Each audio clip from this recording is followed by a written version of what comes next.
2 Samuel chapter 16. Ziba meets David.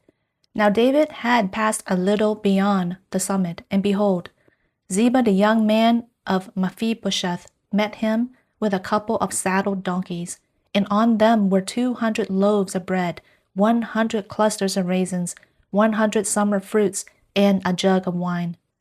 And the king said to Ziba, "Why do you have these?" And Ziba said, "The donkeys are for the king's household to ride, and the bread and summer fruit for the young men to eat, and the wine for whosoever is faint in the wilderness to drink." Then the king said, "And where is your master's son?" And Ziba said to the king, "Behold, he is staying in Jerusalem, for he said, Today the house of Israel will return the kingdom of my father to me." So the king said to Ziba, "Behold, all that belongs to Mephibosheth is yours." And Ziba said, "I prostrate myself. Let me find favor in your sight, O my lord the king." Shimei curses David. And the king David came to Bahurim, and behold, there came out from there a man of the family of the house of Saul, whose name was Shimei, the son of Gera. He came out cursing continually as he came. He also threw stones at David and at all the servants of King David. And all the people and all the mighty men were at his right hand and at his left.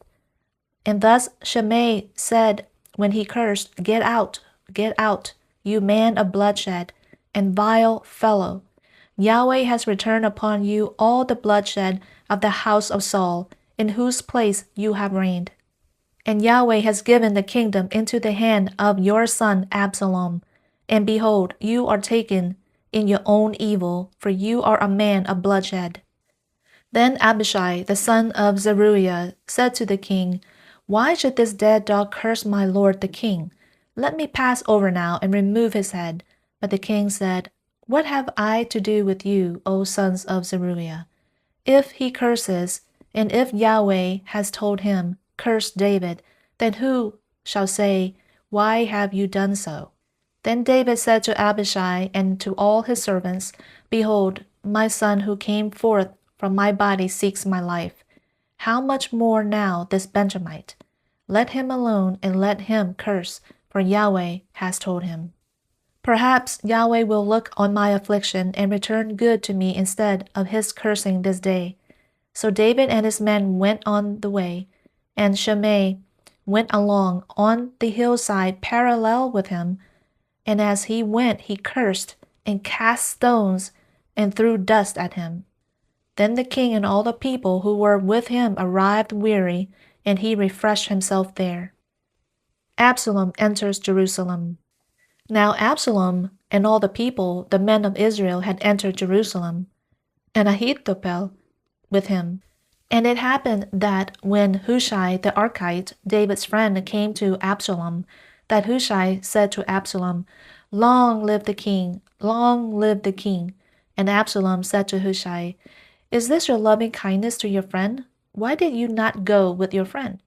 Then Hushai said to Absalom, "No, for whom Yahweh, this people, and all the men of Israel have chosen, his I will be, and with him I will remain. Besides, whom should I serve? Should I not serve in the presence of his son, as I have served in your father's presence? So I will be in your presence." Then Absalom said to Ahithophel, "Give your advice. What shall we do?" And Ahithophel said to Absalom, "Go in to your father's concubines, whom he has left to keep the house. Then all Israel will hear that you have made yourself odious to your father. The hands of all who are with you will also be strengthened." So they pitched a tent for Absalom on the roof, and Absalom went in to his father's concubines in the sight of all Israel. Now the counsel of Ahithophel, which he counseled in those days, was as if one asked of the word of God.